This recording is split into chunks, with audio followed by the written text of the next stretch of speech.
Bueno, veo que tenemos unos ponentes muy obedientes que ya se nos han sentado, incluso antes de ser presentados. Muy bien, muy bien. Se nota que tenemos el estómago lleno, estamos tranquilos. Bueno, tenemos una sesión muy movidita ahora en sentido figurado, afortunadamente. Digo movidita porque tenemos con nosotros nada menos que 7 ponentes, 7 expertos que nos van a exprimir su conocimiento en 7 minutos, su conocimiento sobre 7 temas, todos son 7 aquí. Nada, para que gastemos unas pocas de calorías cerebrales escuchándoles. Y bueno, no me entretengo más, vamos a empezar con el primer tema, que es robótica. Y tenemos al frente a, no sé si os habéis colocado en orden. Fenomenal. Moisés Barrio, letrado del Consejo de Estado, experto en Derecho Digital, abogado, árbitro y consultor. Un aplauso para Moisés.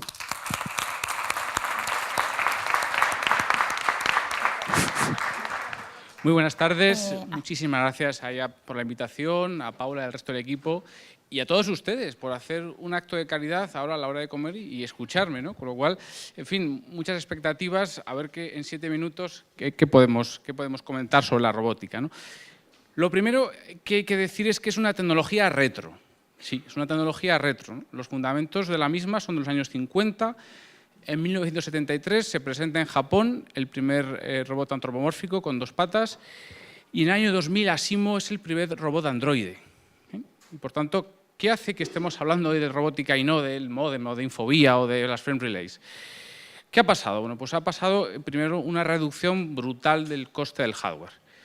También, gracias al cloud computing, no hace falta disponer de los costosos data centers y podemos tener acceso a unas capacidades de cómputo, de procesamiento imaginables hace unos años. Y, por último, la posibilidad de tener la inteligencia artificial como servicio, es decir, poder tener plataformas donde ejecutar los algoritmos, hace que a la hora de desarrollar aplicaciones no se parta desde cero, sino que se pueden utilizar estos componentes y realmente el tiempo de desarrollo es muy rápido. Los robots hace tiempo que nos acompañan, no solo en las fábricas, sino en Japón, por ejemplo, lidera su uso para el cuidado asistencial, los robots cuidadores de personas. Los tenemos con los drones, que por cierto acaba de salir un libro que hemos preparado en Wolters Kluwer sobre los mismos, para tratar todos sus aspectos. Los tenemos con los coches autónomos, con los rovers para la exploración espacial. Los tenemos con electrodomésticos inteligentes, como el aspirador Roomba. Andy me comentaba en otra ocasión que casi atropella a uno de sus hijos un día. Los tenemos con el software, con los asistentes virtuales, con chatbots. Luego probablemente Ofelia hable en el uso de campañas de desinformación de los mismos también.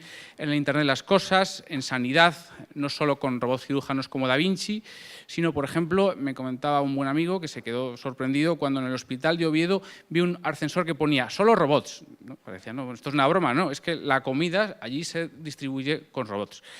Los tenemos en la abogacía y los tenemos también en la guerra, ¿no? Y como no podía ser de otra forma, en el derecho nos tenemos que ocupar de los robots. Países más avanzados como Estados Unidos o Japón cuentan con cuerpos normativos ya desde el 2010, sobre todo con vehículos autónomos y con drones.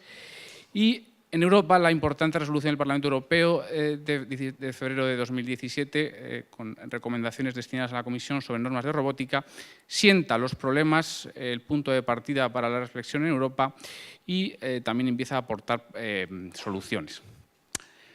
La primera dificultad, siendo muy telegráfico, es que no existe una definición universal ni tampoco válida para el futuro de los robots, ¿no? Y además, muchos de los problemas de la inteligencia artificial, que luego comentará Paloma, son comunes a la robótica, ¿no? Con lo cual, tampoco nos podemos entretener ahora en una precisión técnica. Incluso, a mi juicio, los conceptos de robótica e inteligencia artificial se acabarán aproximando, como ha sucedido, por ejemplo, hoy con Internet y el cobre. No existe cobre, existe voz IP como un servicio más de Internet. Lo que nos interesa poner de manifiesto son las 3 propiedades disruptivas de la robótica, de los robots más avanzados, más inteligentes, ¿no? La primera es la corporidad. Los robots, a diferencia del software, existen, ¿no? Y además pueden causar daños físicos y encima estos daños físicos no solo es el efecto conjunto, no solo es un producto del hardware, sino también se produce por interacción del software y por una incorrecta forma de uso, ¿no? Con lo cual esto nos abre una problemática importante. En segundo lugar, los robots más avanzados son impredecibles. ¿Con esto qué quiero decir? No solo repiten instrucciones, sino que se adaptan al entorno y pueden modificar su propio código, ¿no? Con lo cual nos conducen a soluciones no previstas, se agrava con la posibilidad de sufrir ciberataques, tienen errores de programación y, en definitiva, esta capacidad de impredecibilidad es muy importante y se ve además enturbiada con complejos sistemas de componentes, de plataformas, en fin, de un rico ecosistema. Y esta capacidad de los robots de tomar decisiones por sí mismos, que se va generalizando y a medio plazo es la más problemática, hace que los marcos tradicionales, el derecho penal o el derecho civil, no son suficientes, ¿no? El derecho civil se basa en la responsabilidad, por ejemplo, en la diligencia de vida, en la responsabilidad de un buen padre de familia, y en el derecho penal en el dolo, que son conceptos profundamente humanos. Y la tercera propiedad disruptiva es el valor social, ¿no? Los robots cada vez empiezan a sustituir a personas y animales en ciertos contextos y para ciertas acciones. Se plantea ahora con los robots sexuales, es decir, se pueden cometer con ellos delitos de pedofilia, ¿no? Interrogantes que tenemos ya encima de la mesa. Entonces, para evitar estos problemas se ha propuesto crear una categoría intermedia entre persona y cosa, y esto ya sucede con los animales. Los animales son calificados ahora no como cosas, sino como seres sensibles o seres dotados de sensibilidad. Y la otra opción menos radical es reconocerles una personalidad electrónica para que sean titulares de relaciones exclusivamente patrimoniales y de derechos patrimoniales. Por supuesto, nunca van a ser titulares de derechos de la personalidad o de derechos fundamentales. Y no, como incorrectamente se ha dicho, no se trata de huir en este sentido de la responsabilidad, sino que cuando esto se produce, si se reconoce personalidad electrónica, sobre todo en el ámbito de los robots asistenciales y en materia de contratación de smart contracts y blockchain, lógicamente tendrán que tener un capital que les respalde y se establecerá probablemente fondos de garantía o sistemas de seguro. Este es el de la personalidad jurídica, el problema más urgente, y otro es el de la responsabilidad, que únicamente apunto porque ya va concluyendo mi tiempo, ¿no? El marco jurídico de la responsabilidad fundamentalmente se contiene en la directiva del año 85 que armoniza la responsabilidad por productos defectuosos. Directiva del año 85 que no cubría el software y que mal casa con robots inteligentes que están permanentemente conectados en la nube y con otros sistemas, sistemas de transporte inteligente, sistemas del fabricante, que reciben constantemente actualizaciones que mejoran sus prestaciones y, en definitiva, bueno, pues el encaje con la responsabilidad es muy problemático. Y ya de futuro, y para ir concluyendo, no solamente tenemos esto, sino tenemos los exoesqueletos y aquellos sistemas robóticos que van a restablecer las funciones fisiológicas dañadas y que van a mejorar el propio cuerpo humano. Con lo cual, los conceptos de persona y los conceptos de cuerpo humano se van a redefinir, ¿no? Aparece el ser poshumano mejor que el humano, con unos interrogantes todavía que apenas acabamos de atisbar. En definitiva, y ya para concluir, se abre así la necesidad de tratar estos temas con una nueva disciplina, el derecho a los robots, que así hemos defendido en un libro colectivo, como en su momento surgieron ramas como el derecho del trabajo, derecho ambiental, porque necesitamos nuevos paradigmas para hacer frente a la robótica, a veces promulgando nueva legislación y también, por supuesto, aplicando las normas vigentes. Muchas gracias.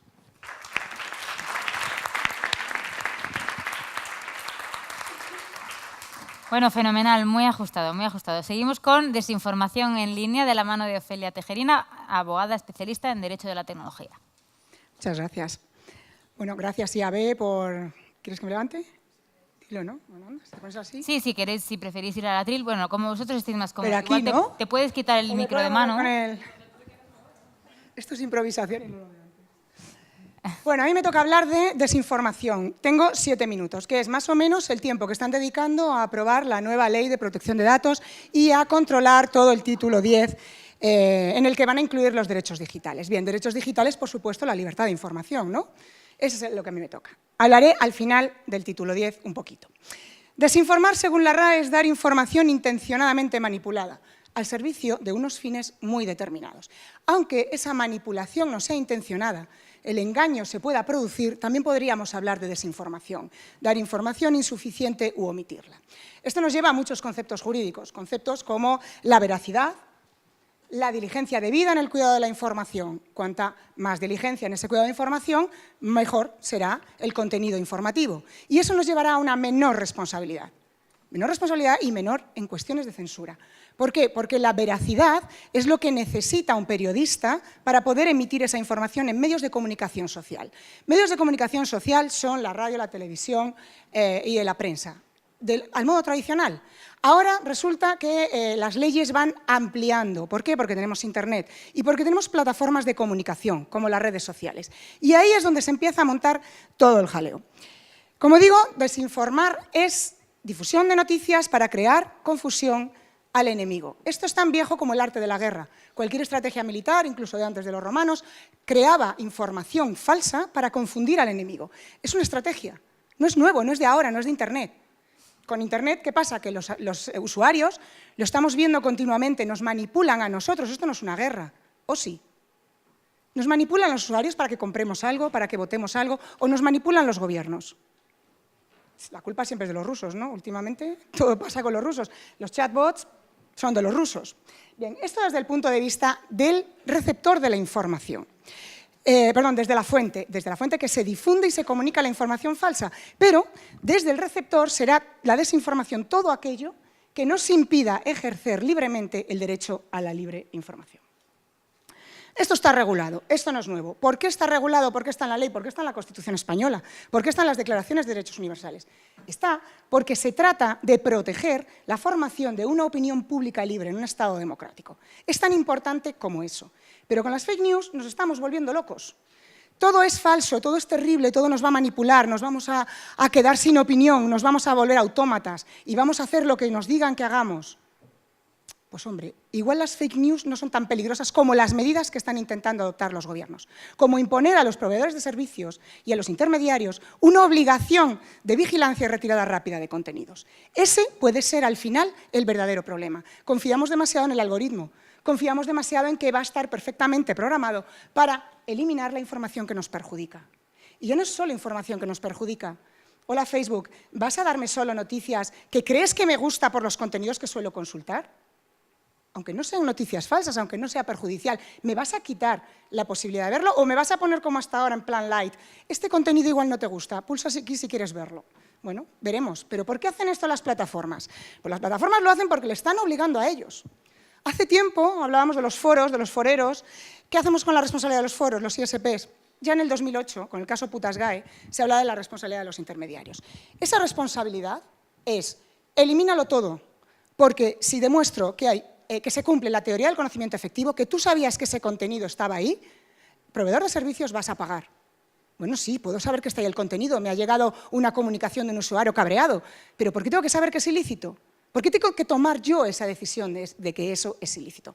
Muy bien, ¿qué estamos haciendo con las leyes? A lo loco. Moscas a cañonazos, leyes a tajo. Como no sé controlar todo esto, le voy a dar poder. No es poder, no son obligaciones. Google ahora mismo está loco con lo que se les viene encima de responsabilidad como proveedor. Bien, no tengas tanto miedo si te están dando más poder. Resulta que nos quejamos de que los Big Five están controlando ya todo, nos controlan a todos, nos vigilan a todos, saben todos de todo, y le estamos dando más poder. Le estamos dando competencias propias del legislativo y del poder judicial. Están haciendo normas. Y no estamos hablando de condiciones del servicio, no. Están creando normas y acuerdos con los gobiernos para poder controlar supuestamente las fake news, para controlar los contenidos que conocemos. Esto es muy peligroso. Ya teníamos el derecho a la rectificación, la parte más light, ¿no? de la libertad de información. Bueno, alguien pone algo que no nos gusta, ejercemos el derecho a la rectificación, que es del año 84, y ya ponen nuestra opinión sobre esa noticia. Alguien dice algo sobre mí que no estoy de acuerdo, yo solicito derecho a rectificación y aparece automáticamente esa información al lado de lo que no me gustaba, de lo que yo creía que estaba mal dicho. ¿Qué es la rectificación? Una oportunidad de completar la información. No de cambiarla, sino de completarla, para poner dos versiones. Porque además la ley del 84 lo decía. Esta información estará ahí en tanto en cuanto no haya una sentencia, no sea cosa juzgada, para que pueda haber esas dos versiones, con lo cual era un complemento a la libertad de información. Ahora nos llega el título 10, como digo, pero me voy a ceñir a dos artículos, que son el 85 y el 86, que vuelve con el derecho de rectificación de Internet y el 86 con el derecho a la actualización de la información. Bien, Código Penal, Ley de Protección del Honor, la imagen personal y familiar, la intimidad, tenemos también la Ley de Protección de Datos, tenemos la Ley del Derecho de Rectificación. Si por leyes hay muchísimas. ¿Qué ocurría hasta ahora? Que las plataformas no tenían obligaciones.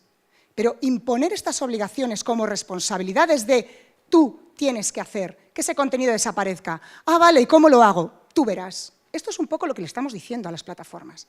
La transparencia, los criterios, los procesos, las formas de reclamación, todo eso se está quedando un poco en el aire. Vamos a la inmediatez. Queremos que los proveedores de servicios nos den la información limpia. Venga, como la pescadería, límpiamelo todo, dámelo solo lo que yo quiero oír.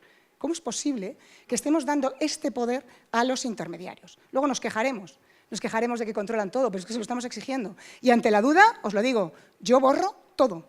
Esto se lo decía en su momento a los titulares de foros, bórralo porque la sanción te va a caer. Ay, pero ¿y si conculco la libertad de información de alguien, la libertad de expresión? ¿Y qué? Mira qué sanciones. Bien, por último, para ir terminando, aparte del derecho de rectificación, tenemos los algoritmos que filtran esa información, que nos encapsulan la información y nos dan solo lo que queremos escuchar. Fantástico.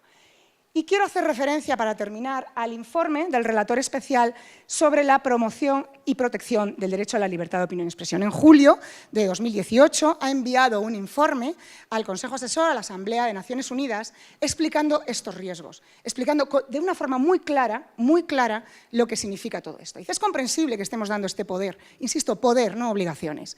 Sin embargo, estas normas entrañan riesgos para la libertad de expresión, ejercen una presión considerable sobre las empresas, que pueden llevarles a eliminar incluso contenidos lícitos en un afán desmedido y para evitar esa responsabilidad.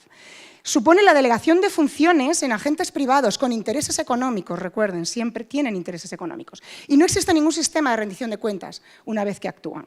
La exigencia de la eliminación de contenidos de forma rápida y automática lleva consigo el riesgo de que aparezcan nuevas formas de censura previa. La censura previa es un concepto jurídico que está muy claro definido por nuestro Tribunal Constitucional, por no irme al resto de normas y resoluciones judiciales de otros estados. Gracias. Perfecto, muchas gracias.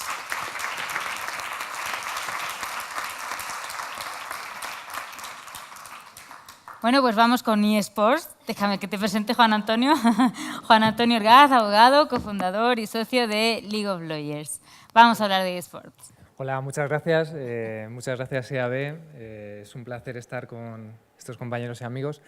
Voy a intentar en 7 minutos contaros lo que son los eSports y dar unas pinceladas jurídicas sobre este apasionante nuevo entretenimiento que creo que va a convertirse en el mass media, en el entretenimiento masivo del siglo que estamos viviendo. Si me permitís, ¿os puedo preguntar quiénes de vosotros juegan? Pues no llega a la 10ª parte de la población española que en principio juega. De ese 10% de la población que en principio juega, en principio, podríamos decir, no son tantos. Pero es que no por jugar al fútbol dejamos de ver fútbol. Y eso es una de las máximas que tenéis que entender. Probablemente aquel que juega al fútbol va a valorar de manera más intensa las filigranas de Messi o los goles de Ronaldo, de Bale. Pero no por eso no puedes dejar de disfrutar de esa actividad, porque le trasladamos un gran valor a hacer esas cosas que no está en mano de muchos de nosotros, ni siquiera los que podemos jugar un poco. Eso lo que traslada es que la percepción de valor de la competición cada vez va a ser mayor. Cada vez vamos a disfrutar o vamos a poder ver una valía excepcional en lo que hacen estos chavales que compiten en conjunto, en equipos y están desarrollando esa actividad.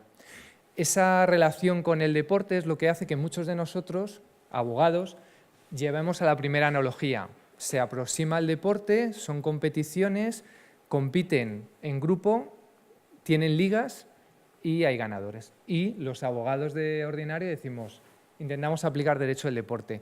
Y muchos compañeros han dicho, le aplicamos la normativa del deporte. Ventajas, temas fiscales, les reconocemos a los jugadores de élite un tratamiento fiscal mejor que el resto de los humanos.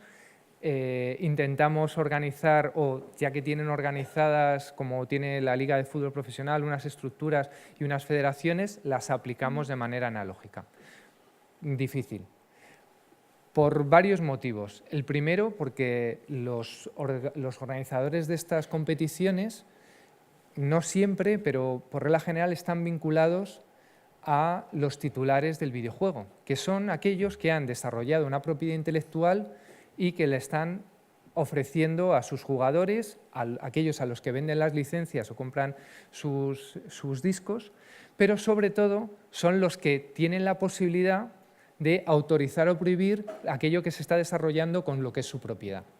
En la actualidad, las ligas principales en el entorno europeo están vinculados a empresas particulares que tienen una buena relación con el desarrollador del videojuego, pero le dejan hacer.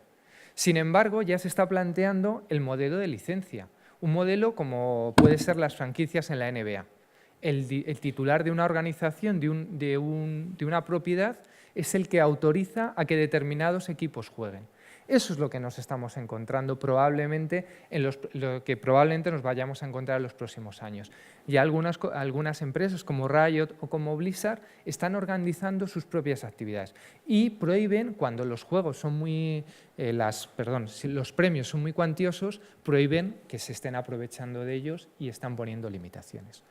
Eso nos lleva a dos elementos: competencia, derecho a la competencia. El titular de un derecho de exclusiva establece condiciones para la actividad deportiva o la actividad competitiva que puede bloquear iniciativas de terceros, no vinculados al titular del juego.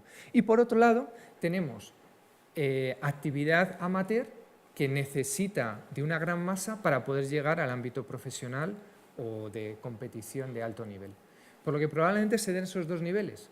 Y iremos viendo, dependiendo del nivel de control que quiera exigir el titular del videojuego, cómo se desarrolla. Vemos competencia, propiedad intelectual. En el ámbito de los jugadores y el ámbito de los equipos tendremos derecho laboral. ¿Qué normas aplicamos? ¿Les aplicamos la normativa de los deportistas? No hay un reconocimiento como deportistas, difícil.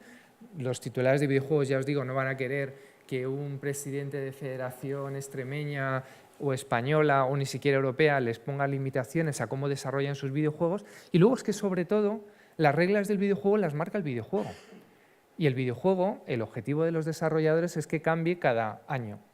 Lo vemos muy claro en el FIFA. Tú tienes el FIFA 17, el FIFA 18. En el Call of Duty puedes mantener 2 o 3 años el Call of Duty, pero en el FIFA tienes cada año tu juego, porque la venta se produce por la anualidad, por la temporada, por lo que sea.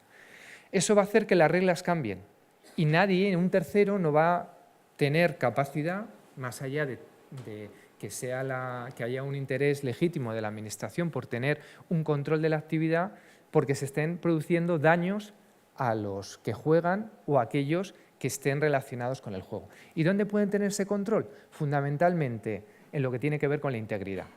La integridad del juego, es decir, prácticas fraudulentas que desvirtúen la competición, el dopaje, que se den ventajas por la actividad, que tomen sustancias que favorezcan una mayor capacidad de reacción frente a otros competidores, y el juego apuesta y la falsedad en el entorno de la apuesta.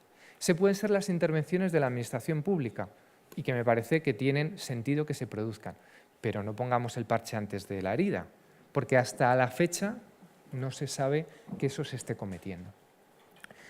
Otras cosas menores o mayores, la organización del juego, de las competiciones.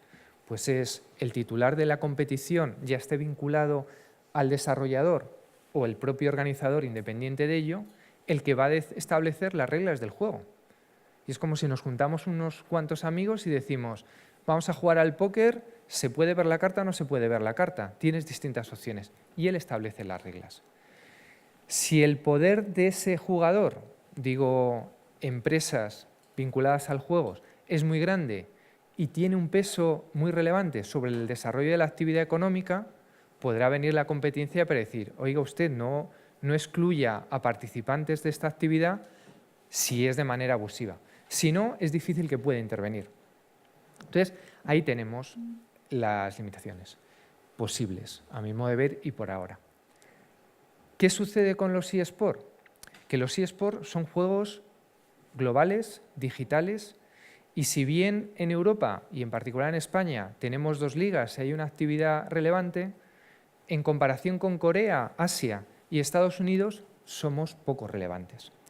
Somos relevantes porque tenemos un DreamHack, somos relevantes porque tenemos una liga de videojuegos profesional, somos relevantes porque hay anunciantes que han entrado fuertes a apostar.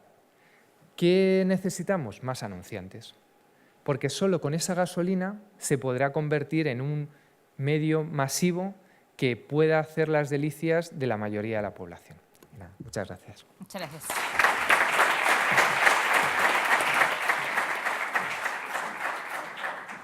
Bueno, pues vamos a hablar ahora de niños influencers con Esther Martínez, profesora e investigadora de la Universidad Rey Juan Carlos. Ups.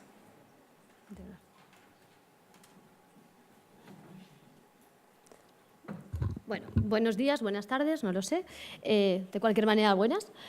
Muchas gracias, Paula, muchas gracias al IAB y, sobre todo, a mis compañeros, como no, y a los asistentes. Bueno, estoy muy contenta de estar aquí, sobre todo porque en este congreso siempre estaba allí y ahora estoy aquí. Así que, bueno, pues estoy tremendamente entusiasmada. Bueno, yo vengo a hablar de niños e influencers, ¿vale? Vengo a hablar, y ya que estamos en publicidad, de la guía Niños Influencer, que le hemos hecho la Rey Juan Carlos, la universidad que está de moda, que hay profesores y alumnos maravillosos, pese a todo lo que se dice por ahí, valga que tengo que hacer un pequeño alegato, y hemos hecho esta guía estupenda. Bien, ¿por qué esta guía? Bueno, durante varios años, unos compañeros y yo estábamos analizando la publicidad de los niños de juguetes en el periodo de Navidad. ¿Y qué observamos? ¿La normativa se está respetando, no se está respetando? Bueno, durante 6-7 años vemos que efectivamente, a pesar de todo, digo de todo, la prensa cuando dice que es sexista, que tal, que cual, la publicidad respeta la normativa. Quizá hay un porcentaje que no la respeta, obviamente, pero no es la gran mayoría. Bueno, esto durante muchos años, televisión niño, pues normal, televisión ante las pantallas, el niño ante... Pero claro, es que ahora es pantallas con ese, ahora no es la pantalla, ahora es pantallas. ¿Cuál es mi sorpresa? Cuando efectivamente los niños ya pues cogen, bueno, los niños, los padres les dan un móvil ya con 3 meses prácticamente, ¿no? El niño ya tiene un móvil en la mano que es como su chupete y el móvil, ¿no? O sea, una cosa extraña. O el tablet o lo que sea. Pero lo que es llamativo es que yo me empiezo a mirar lo que miran los niños, ¿no? Digo, ¿qué mirarán estos? Y efectivamente, estos pequeños enanos tienen un micromundo en el que nosotros no entramos, porque son otros niños que les hablan de sus juguetes, de cómo juegan, de sus historietas, de cómo desembalan el regalo que le han regalado en Navidad, bla, bla, bla. Y los niños de repente tienen otra vida paralela a sus padres, a sus mayores, ¿no? Y es aquí donde digo yo, pero bueno, ¿y qué ven? Y empiezo a mirar con mis primos, con los niños, con mi hija, con todo el mundo, con todos los menores de 14 años. ¿Y cuál es la sorpresa? Me encuentro a niños que empiezan su andadura como influencer a los 4 años. 4 años que ahora tienen a lo mejor 6 o 7, es decir, llevan 3 años, entre comillas, trabajando, lo vamos a dejar así. ¿Vale? Durante una semana suben 3 vídeos y cada vídeo dura aproximadamente 15 minutos, es decir, que al mes están haciendo vídeos durante 180 minutos, que tampoco es tanto, 3 horas al mes. Ya, pero es que las tomas falsas y no has puesto bien el producto, que lo tienes que poner así, que esto lo tienes que poner así, que te has tapado, que no sé qué. Vamos, que el pobre niño no sé cuántas horas trabajará, entre comillas. Bueno, pero ¿qué hay en estos vídeos? Oye, porque bueno, esto es verdad que analizamos todo esto, pero ¿qué hay? Bueno, un vídeo que me llama la atención, y esto es un poco por lo que empezamos a decir, esto hay que sacudir al mercado, hay que hacer una buena praxis publicitaria, tú. O sea, ¿qué hay? Bueno, pues de repente vemos un vídeo súper famoso, 2 millones de visitas, 2 millones de visitas, los canales de los niños infantiles, entre 1 millón, 2 millones de visitas. Son este tipo de canales en España, si hablamos en Estados Unidos, Inglaterra, 7, 8, en fin. Bueno, en España. Y vemos un vídeo que se llama «Vamos a freír una Barbie». Y luego veo el vídeo, bueno, es que no solo la fríen, sino la fríen, la meten en el microondas y luego la meten en agua hirviendo. Bueno, todo esto orquestado por la madre y 2 niños, obviamente menores de 14 años. Este es un canal muy famoso y lo que a mí me llama la atención es que dice que va a coger una Barbie, coge 3 muñecas y luego dice en el vídeo que no son Barbies, pero que da igual, que ha cogido unas más baratas y ha cogido unas baratas que son de la misma calidad y que son muy monas. Y entonces empieza a hacer estas barbaridades, ¿no? Los 2 niños se ponen unas gafas como para simular que así no hay riesgo y las queman, luego cogen otra y la meten en el microondas y cogen otra, en fin, la meten en agua hirviendo. Claro, yo aquí me quedo alucinada, digo, ¿pero qué es esto? Pero no solo por eso, primero cogen la marca estrella de Mattel, Barbie, y cogen y la ponen el título, pero es que además, durante todo el vídeo, durante unos 17 minutos, hablan de la Barbie, que no es Barbie, porque ella dice que es más barata y que es otra. Claro, yo digo, Julín, pues ¿cómo estará Mattel, no? O sea, primero. Segundo, ¿actividad de situación de riesgo, sí o no? Hombre, yo creo que sí. Y es aquí donde me planteo y me doy un paso atrás y digo, vamos a ver. Por una parte están los niños que consumen contenidos. Igual se les ocurre hacer esto. En publicidad en niños en televisión que ponemos ficción animada, esto no se hace, prohibido, no. Pero en cambio en Internet, ¿qué más da? Y encima la madre, venga, tú échala, venga, métela aquí. Yo alucino. Pero es que además, efectivamente, utilizan una marca que no es suya para denostarla. Bien, otra situación. Veo Navidad, como no, en noviembre, y veo dos niñas con dos perfiles distintos, menores de, en este caso, 8 años, que anuncian, porque hay suficientes indicios tipo marca en el título, sobreimpresión a lo bestia, marca durante 15 minutos primer plano, etcétera, etcétera, que la misma carátula aparece. Es decir, pongo las dos imágenes de las niñas y claramente se ven los dos productos de la marca X, vamos a decir. Es aquí donde yo me planteo y donde nos planteamos con IAB, oye, algo hay que hacer, pero ¿qué es esto? O sea, esto aparece en televisión y crujen a todo el mundo. Las asociaciones de padres, asociaciones de no sé qué, los periodistas, autocontrol, a machete, esto es imposible. Y aquí, entonces, todo es posible. El mundo de que todo es posible. Ya, pero es que son niños que hacen contenidos con sus padres, con el beneplácito de sus mayores, niños que ven contenidos a la vez, que no sabemos si los padres lo saben, pero también los ven. Y luego, por otra parte, están agencias, medios, plataformas y, bueno, vuelvo a decir, y padres, ¿no? Con esto nosotros decimos o pensamos que hay que hacer algo, que hay que darle un tirón de orejas un poco al sector y decir, hello, esto no se puede hacer. O sea, hay leyes suficientes para aplicarlo. O sea, no puedes decir, no, es que yo lo regalé, si quería anunciarlo, no, es que un regalo equivale a que tú de alguna manera tienes un fin promocional para que salga. Entonces, de alguna manera, en esta guía, aparte de explicar cuál es la normativa vigente en este ámbito de los niños y de Internet, por supuesto, damos recomendaciones del tipo publicitarios, no pasa nada porque le digas como agencia al anunciante, pon que eres la marca, no pasa nada. Influencer, no pasa nada porque pongas que el contenido se ha patrocinado o que te lo han regalado. Si al final un contenido bueno ya no es como antiguamente, o sea, ya vemos algo publicitario si es chulo, si nos gusta, no nos va a echar para atrás, pues ponlo, ajústate a la normativa. Padres, oye, que si estáis haciendo caja, fiscalizar, que no viene mal también ser un poquito transparentes, ¿no? Y al pobre niño, que haga sus cositas, sus deberes, que se vaya de excursión, que juegue a la pelota, que salga a la calle, en fin. Y sobre todo, evitar confusiones con contenidos publicitarios y contenidos no publicitarios. Y, como no, evitar situaciones de riesgo. Y si quieren leer más, pues ya saben, descárguenla. Gracias.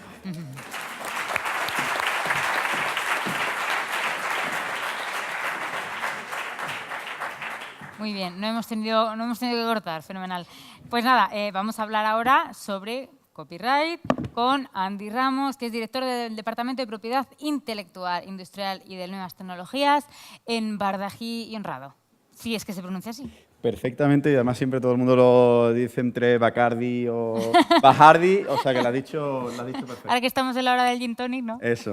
Bueno, muchas gracias, Paula, muchas gracias, IAB, y gracias a todos por estar a estas horas tan intempestivas, sobre todo en mi tierra, que se suele hacer otras cosas mejor que estar escuchando a alguien.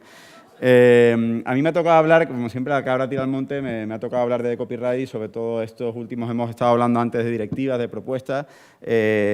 Ahora también hay una propuesta directiva de derechos de autor en el mercado único digital y hay también polémica cada vez que hay una nueva ley o una directiva, una nueva normativa en materia de propiedad intelectual, parece que nos van a cerrar Internet, parece que viene ahí el lobby del copyright y este es el apocalipsis y la verdad que pues hasta ahora todas las leyes que se han ido aprobando mal no estamos, ¿no? Si vemos que ahora mismo como está Internet, pues no estamos mal del todo.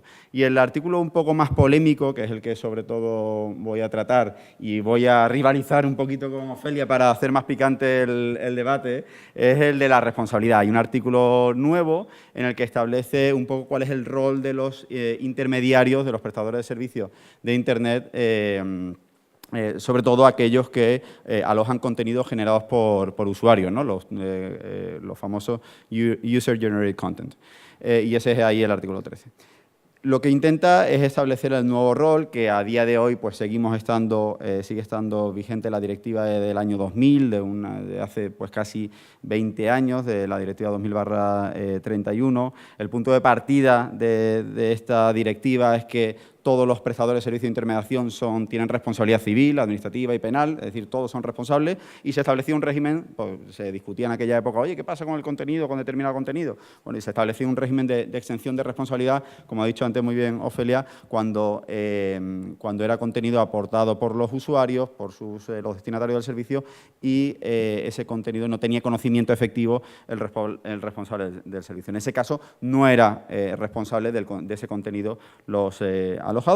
Y eso ha hecho que durante pues, todos estos años haya una apariencia de que los ISP en realidad no son responsables, cuando en realidad sí lo son, pero establece determinadas excepciones. Este régimen, desde mi punto de vista, yo creo que tenía sentido cuando estaba desarrollándose la sociedad de la información, Internet, y que poner trabas pues, parecía que no era bueno, y yo lo compro y estoy de acuerdo con ello, pero ya creo que ha quedado un poco desfasado, como hemos visto, y antes en la primera sesión también Carlos Romero lo comentaba, que hay determinadas leyes que se pensaron para un Internet del año 2000, pues que ya cada vez va teniendo demasiado menos sentido, ¿no? Porque este régimen de responsabilidad ha ido desarrollándose en las últimas 2 décadas a través de resoluciones del Tribunal de Justicia de la Unión Europea y a través del Tribunal Supremo, en el que no dice que todo vale, dice que, oye, no te vas a poder, recuerda siempre, esto es una excepción, no es la regla es que eres responsable, es una excepción a la que te puedes acoger si cumple determinados requisitos, y no te puedes acoger si no estableces mecanismos de notificación convenientes, si no te identificas, según establece el artículo 10 de la Ley de Servicios de Información. Tampoco te puedes acoger si tienes un rol activo, si eres de alguna forma, has incitado o has participado de manera activa, que es la famosa sentencia de L'Oréal, del Tribunal de Justicia de la Unión Europea, o tampoco te puedes acoger pues, si dicen que no te han notificado, que no te han identificado claramente cuál es el contenido ilícito, porque hay hechos notorios, y el Tribunal Supremo ha dicho que ante determinados hechos notorios no hace falta identificar específicamente el contenido. Es decir, que ha habido un paulatino aumento de la responsabilidad y de la involucración de los prestadores de servicios, de los ISP, por parte de los tribunales y del Tribunal de Justicia de la Unión Europea. Y creo que ya en este punto, cree el legislador europeo, y yo estoy de acuerdo que en este punto de la sociedad de la información ya tenemos que ir a otra nueva fase, ¿no? Y del conocimiento efectivo pues ya ha quedado un poco desfasado, sobre todo porque cuando principalmente Google, ¿no? Que es el único que revela determinados datos, ¿no? Los datos que quiere, como siempre hace Google, recibe todos los días millones de notificaciones. La mayoría son de contenidos que son manifiestamente ilegales y no pasa nada, y algunos pues sí puede ser que estemos en esa situación que decía Ofelia, que no sabemos, ¿no? Que dudamos. Y ahí está el polémico artículo 13, en el que reconfigura el rol que tienen los prestadores de servicios de la sociedad de la información, específicamente para contenidos protegidos por derecho de propiedad intelectual. Y muchas veces, yo no sé por qué esto, si se va a cambiar el régimen de la responsabilidad, por qué va a afectar solamente a los contenidos protegidos por propiedad intelectual y no en general, porque parece que son contenidos privilegiados. Y yo me dedico a esto, pero también esto se tendría que aplicar a todo tipo de responsabilidad, no solamente para infracciones de derecho de propiedad intelectual.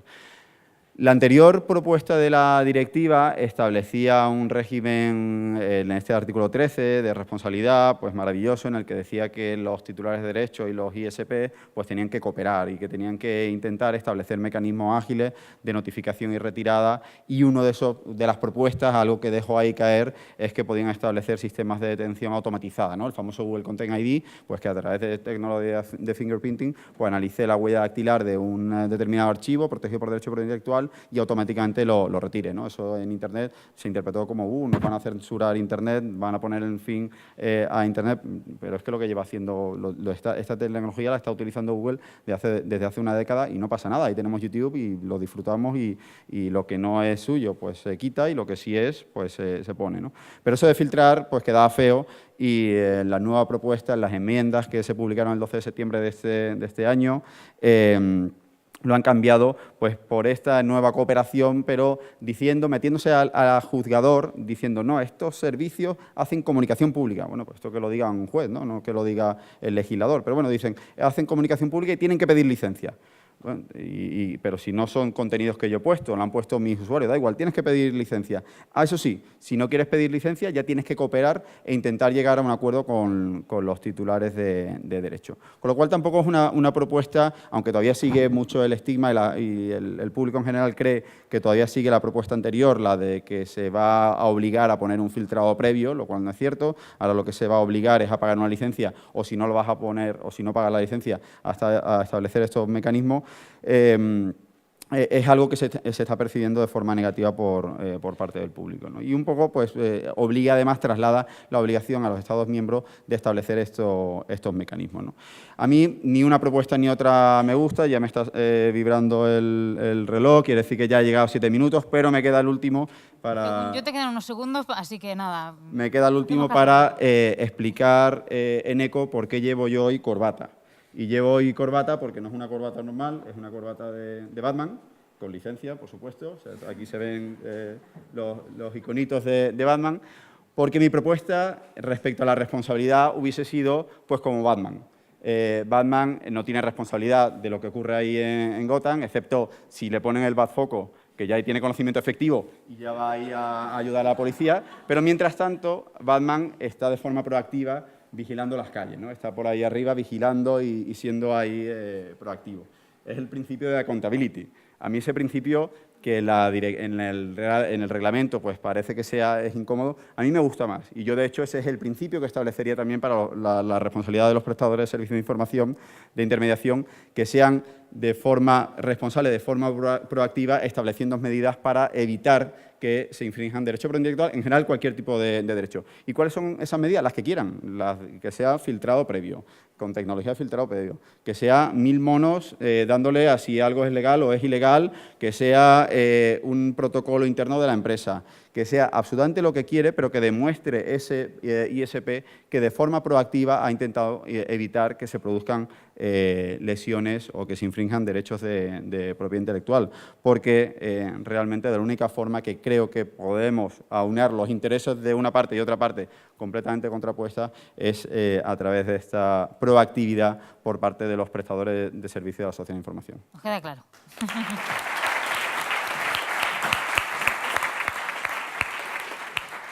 Pues hablamos de inteligencia artificial con Paloma Llaneza, eso estoy haciendo, socia de Razona Legal Tech. Por favor, tírame el iPad o algo contundente, porque no llevo ni reloj, ni teléfono, ni nada. Buenas tardes. Buenas tardes a todos. Gracias por no haberse dormido en una mesa de abogados. Es verdaderamente meritorio y el mérito es de mis compañeros que me han precedido en el uso de la palabra. Yo tengo que pedir disculpas porque traigo una presentación. Lo primero, es horroroso traer una presentación para 7 minutos. En segundo término, porque soy una triste telonera de NECO. No sé qué nos espera hoy en ECO, pero en sesiones anteriores se ha desnudado prácticamente, nos ha dado la clase en verso, así que esto es un tránsito de 7 minutos tristes para ustedes hasta llegar al momento en que NECO actúe. Sí. Y en realidad vengo a hablar de un tema que yo creo que estamos todos hasta la peineta, que es la inteligencia artificial, señores. ¿Cómo podemos llegar a un congreso sin hablar de inteligencia artificial? Últimamente no hacemos más que hablar de inteligencia artificial en cuanto a los abogados, que parece que nos van a sustituir dentro de 10 años, y con un poco de suerte dentro de 10 años no estaremos sentados aquí, sino que contarán con unas inteligencias artificiales atractivas como Scarlett Johansson en Her, que les contarán las novedades legislativas de máxima actualidad. Lo cierto es que traigo siempre mi hype de Gartner. Gartner es como la referencia para los ateos tecnológicos, en donde nos cuentan cuál es, para explicarnos en términos coloquiales, la última horterada, en realidad de lo que estamos hablando todos en este momento. Entonces, es muy interesante porque, en realidad, arriba del todo es de lo que estamos hablando todo, lo que sale en los medios de comunicación, etcétera, etcétera, y en realidad en la long tail está lo que se monetiza o en lo que están invirtiendo las empresas. Observen la long tail, que es muy long y hay muy poca cosa, ¿vale? En realidad, tenemos la realidad aumentada que está en el Valle de la Desilusión, con un poco de suerte saldrá del Valle de la Desilusión en algún momento, pero les aconsejo que se lo miren ya desde 2018, que vayan comparando cada año, porque cada año lo que está de moda es distinto. Cada año tenemos el polvo inteligente, cosas de estas que se quedan en algún punto del hype y que no progresan. Yo siempre lo pongo de ejemplo para saber de dónde venimos, saber hacia dónde vamos y para olvidarlo inmediatamente. Lo cierto es que la inteligencia artificial se está convirtiendo en una commodity. Hablamos de inteligencia artificial como algo que se incorpora a un montón de cosas, ¿vale? Y esto nos genera a todos, a mí la primera, una enorme confusión. ¿De qué hablamos cuando hablamos de inteligencia artificial? ¿Es lo mismo un algoritmo? ¿Es lo mismo el machine learning? ¿Qué es el deep learning? Todas estas palabras que decimos todos como si supiéramos de qué estamos hablando. En realidad, yo tengo poca idea, por eso solo me han dado 7 minutos para hablar de este tema. Y me parece interesante que tengamos en consideración que la inteligencia artificial, como concepto general, es las máquinas, por decir máquinas en un contexto bastante poco correcto, porque las máquinas implican fisicalidad y la inteligencia artificial tiene una fisicalidad de proceso por debajo, pero no siempre requiere una interfaz físico para poder trabajar con ellas. Lo cierto es que la inteligencia artificial es la imitación del modelo cognitivo humano. Por lo tanto, las inteligencias artificiales nos imitan a nosotros, que puede ser muy poco operativo, porque nosotros tenemos una manera de procesar la información que a lo mejor no es la manera más inteligente de procesar la información. Pero lo cierto es que lo que intentan es copiar o la manera en que percibimos la realidad, tomamos decisiones sobre ellas, etcétera, etcétera. Y la inteligencia artificial es producto de 3 grandes factores que se han fusionado en el 2009 y han estallado. Estos 3 grandes factores son los desarrollos algorítmicos, es decir, matemáticas, ¿vale? Por el otro lado, la explosión de los datos, esencial 2007, los iPhones y la incorporación de la movilidad y la recogida de datos, y por último, la capacidad exponencial de guardar estos datos. Hace 10 años, guardar datos era algo extraordinariamente caro y, de hecho, se borraban porque era muy caro. Cada vez es menos caro y, por lo tanto, la gran ventaja que tenemos es que podemos guardar muchos datos por un precio cada vez más competitivo. Por lo tanto, distingamos lo que es inteligencia artificial, aquello que intenta pensar como nosotros, sentir como nosotros, tomar decisiones como nosotros, de lo que es el machine learning y el deep learning. En realidad, en el machine learning lo que se hace es tomar decisiones por inferencia. No tiene nada que ver con el sistema estadístico. En el sistema estadístico cogemos pocos datos, por inferencias en el sistema estadístico. Cogemos pocos datos e inferimos información de ellos. Decidimos que si un 25% de las personas que han contestado que van a votar a Ciudadanos por teléfono con una serie de correctores, pues hemos decidido que el resultado de las elecciones va a ser un resultado determinado. En el machine learning lo que se hace es cogerse mucha información y sobre esa información se buscan coincidencias. Y se buscan coincidencias de diversas maneras. El deep learning es una manera, digamos, que nos gusta mucho porque suena como a Internet profunda, a deep web, y en realidad es algo así porque son redes neuronales que toman decisiones bien en capas, bien de manera distribuida, con una capacidad de toma de decisiones muy poco transparente para el que está viendo pensar a esa máquina. Y de ahí tenemos un reto importante, sobre todo desde el punto de vista del reglamento, cuando tengamos que explicar la lógica de la máquina cuando estamos utilizando Deep Learning, porque en muchos casos el propio programador no sabe cómo la máquina está pensando. Todo esto es inteligencia artificial. Reconocimiento de voz, reconocimiento de imágenes, robótica, coches autoconducidos y conectados. Es decir, por eso es una commodity, porque se incorpora en todos los procesos de la vida últimamente y forma parte de todo lo que sabemos. Es muy interesante ver cómo aprende una inteligencia artificial, en este caso una máquina, un machine learning.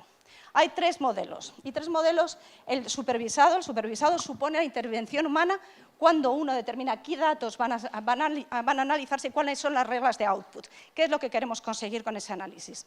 Es interesante porque hay propuestas en Estados Unidos de hacer unos trabajadores de los datos, personas que se dedican a marcar los datos y a marcar los outputs. Incluso hay algunas propuestas muy radicales que quieren montar la gran internacional del trabajador del dato, como el gran sindicato de los trabajadores del dato.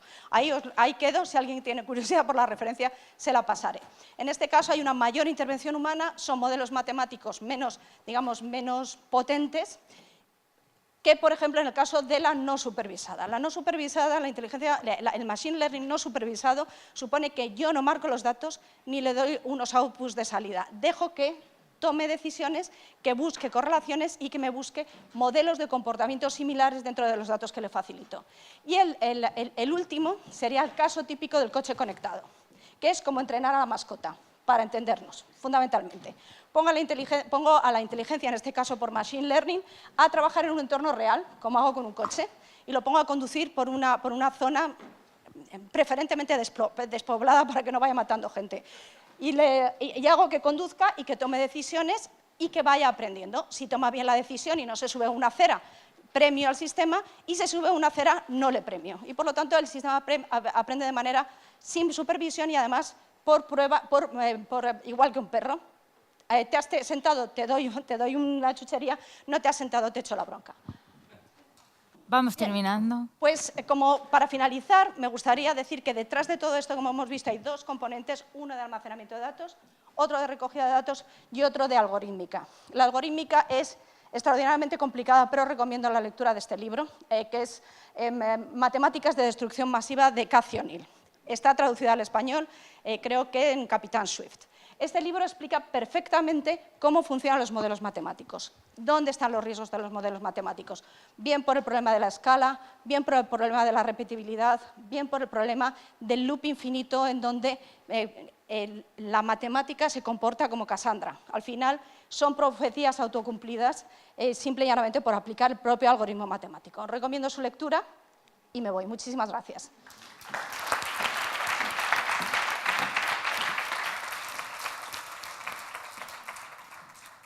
Bueno, pues por último, como por lo que vemos esperado en ECO, vamos a hablar de neutralidad de la red para que no se nos acuse de parcialidad, que es socio de Audience. Decía el filósofo austríaco Hans Nachtwort, "Dies noch Maslot". No, va, en serio. 400 segundos para hacer neutralidad de la red. Muchas gracias, queridos compañeros. Decía antes, por cierto, tengo que decir, sé tú mismo siempre que no puedas ser Batman. Si no, sé Batman. ¿Vale? Entonces, no puedo ser Batman, pero voy a intentar ser yo mismo. 400 segundos para explicar la neutralidad de la red. ¿Cuántos sabéis lo que es la neutralidad de la red? ¿Manos? ¿No? ¿Sí? Vale. Perfecto. Entonces voy a dedicar todo, voy a quitarlo todo y voy a explicar lo que es la neutralidad de la red, porque si no, no sirve para nada decir cómo nos vamos jurídicamente a ella. ¿Qué tal viendo para allá? Más aburrido que para acá, ¿verdad? Damos unos poquitos contenidos, rollo, ¿inventamos Internet? Vamos a inventar Internet, espérate. Internet. Contenidos. ¿Me generáis un par de contenidos? Porfa, generadme un contenido. ¿Contenido? Seguro que se os ocurre cómo generar un contenido. Venga, va. 400 segundos. Contenidos, venga, va. Genérame un contenido ya. Un poquito de contenido. Ahí, me lo atas bien. Átame el contenidillo. Ahí. Venga, va. ¿Podéis? ¿Sí? Ata. Venga, sí. Ata el contenido. Perfecto. No os llegan, ¿no? Vale, ¿qué tal va otro contenido? ¿Otro contenido lleva más tarea? Pues no os van a llegar. Vale, una red. Vale, no pasa nada. Creamos una red. Bueno, un segundito. Porfa.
Contenido. Me falta contenido. A toda la velocidad que pueda. Contenido, me quedan más o menos 240 segundos. Contenido. Contenido.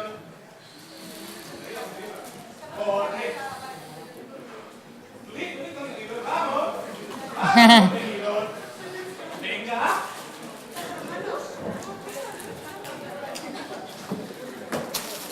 ¿Estamos dando contenido? Sí, va.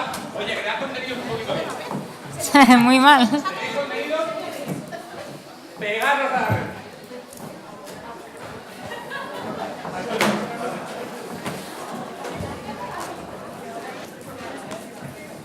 No tiréis tanto de la red.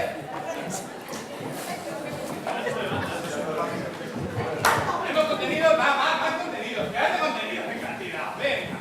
Lo están tirando del torre. Va. Vale. Vale, contenido. Vale, hemos creado Usuarios, ¿tenéis contenido? Vale, soltadme aquella red. Vete tirando de contenido. Toma, Ofelia, disfruta ahí. ¿Qué quede tersa? ¿Qué tal? ¿Bien? Bien, mira, Netflix. Amazon. Podéis soltar la red, ¿eh? Más. Sigue. Dejad que lleguen los contenidos. Soltad la red. Vale, ¿qué tal los contenidos? ¿Bien? Van pocos, ¿no? ¿Qué pasa aquí, Paloma? ¿Tienes menos? Vale. Soltar. Vale, esto. Me sacas la mano. Nos paramos. ¿Cómo funciona Internet? Así, ¿no? Que hay contenido, no por un sitio llegan hasta aquí. ¿Qué ocurre? No tendréis más contenido, ¿por qué? Esto es lo que llamamos última milla. Hasta aquí, tengo que hacer infraestructura. Aquí mando yo. Yo proveedor del servicio. ¿Y qué digo? Pues digo, bueno, nadie me pide lo contrario desde que la Comisión Federal de Comunicaciones Americana dijo que nadie me pide lo contrario y decido que hago en esta última milla. Los rojos son competencia, porque yo, además de ser proveedor de infraestructura, tengo mis propios contenidos. Entonces, este verde de aquí, El porno no nos lo quites. este verde es el último capítulo de Juego de Tronos. Pues llévatelo. Toma. ¿A quién mata? No, Llévatelo. te lo pongo aquí. Y ese mismo día tengo un programa de cocina. Este azul, pesa muchísimo. Nada, no me interesa. Directamente lo pido. Paloma, intenta seguir cogiendo contenido. Coge. ¿Qué pasa, Paloma? Que me has cortado la wifi, puñeta. ¿Malito? ¿Qué pasa? ¿No funciona? Es que yo no sé de Bilbao, como tú digas. Tira. Ahora te dejo un ratito. Tira. Uy, no, ahora no. Vale, frenamos. ¿Qué es la neutralidad de la red? ¿A qué me refiero con neutralidad de la red? Perdón por la grabación, sé que no tengo el micro. Vuelvo. ¿A qué me refiero con neutralidad de la red? Si no controlamos nada de todo esto y dejamos la última milla libre para poder hacer lo que queramos, tenemos un problema. ¿Qué problema tenemos? Pongamos que alguno de estos son anuncios. Si yo decido que anuncio llega antes y que anuncio llega después, si decido que anuncio no sale, si decido que los contenidos salen solo cuando yo quiero o peor, por ejemplo, tengo dos series, una de un proveedor y otra mía.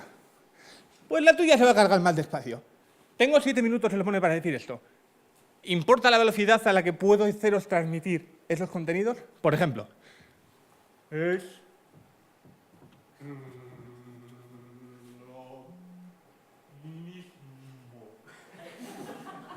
que me defendió. A vosotros con un poquito de velocidad, ¿no? Si tenéis contenidos en, vamos a decir, ¿hay alguien de Netflix? No. Si me dejas llevar a vosotros con alta calidad de vídeo y de sonido en Netflix, es lo mismo que si me dejan llevar, estuviéramos viendo, no sé, TVE en 1976. No, ¿verdad? Voy a pedir calidad de contenido, porque si no, yo tampoco puedo pedir. ¿Qué pasa si quitamos el tema de neutralidad? Que todo eso no llega. Pero ojo, que no estoy aquí solo para defender. Los proveedores son malos. No. A veces tienen razón. ¿Por qué? Porque hay gente como Feria que tiene una cantidad de contenido tan gorda que me colapsa la red. Mira, yo solo tengo una lista de estas. Si me metes tanto contenido, hombre, no es como a Paloma, que le lleva un poquito a poco. No, aquí han venido todos a ver. Venga, vamos a ver todos el último capítulo de la serie. Así no se puede. Necesito un poquito más. Lo que hay que hacer es una regulación clara. Que diga, ¿todos estos de qué son? ¿Qué es todo esto? Un portal de contenidos. Un Netflix, Amazon Prime, HBO. Hasta máxima calidad de vídeo y todo a la vez. Y además lo van a ver todos cuando llegan a trabajar. A muerte. Tu red se colapsa. ¿Y qué pasa? Que por esta red viene también que es información para un trasplante de corazón. Leche, a lo mejor es más importante esto último. Vamos a coger el camino que todo eso anterior. Y me hace falta que la red funcione. Entonces, equilibrio. Unas medidas técnicas mínimas, para que nos aseguren el equilibrio tecnológico, para que los datos que son más importantes, de verdad, lleguen en buen momento y lleguen bien. Y neutralidad para que los datos del mismo tipo, que yo hago contenidos audiovisuales y tú también, lleguen en situaciones equilibradas, neutrales de la red. Porque si no, lo que estamos haciendo primero es algo que nació libre, y Tim Wu y el resto de creadores de Internet, pues hombre, yo creo que los pocos pelos que le quedan en la cabeza se nos arrancan. Están intentando que eso permanezca como que era algo libre, valga. Mismos contenidos, mismo tipo de contenido, neutral. Distintos tipos de contenidos más importantes, como por ejemplo, los datos médicos, los temas de circunstancias críticas del gobierno, del país, diferentes. Primero lo importante y luego todo lo demás en igualdad de condiciones. Porque si no, te va a pasar por lo que me ha pasado a mí. Esto, ellos, son la antineutralidad de la red. Éramos 7 y su primera indicación fue Eneco el último. Lo literal, que hay pruebas en Twitter. ¿Vale? No, Eneco el último. ¿Y eso qué quiere decir? Que yo, que soy un pobre contenido como todos ellos, han llegado a vosotros, al final, pues ya divertidos, entretenidos, muy informados, pero hombre, el efecto del café de hace una hora se ha pasado. Tengo que llegar como con mucho para levantaros un poquito el ánimo. Si estoy aquí el primero, es como, ¿qué? El todo muy rico, ¿no? Ahí va. Me ha tocado al final. ¿Eso está bien? Depende.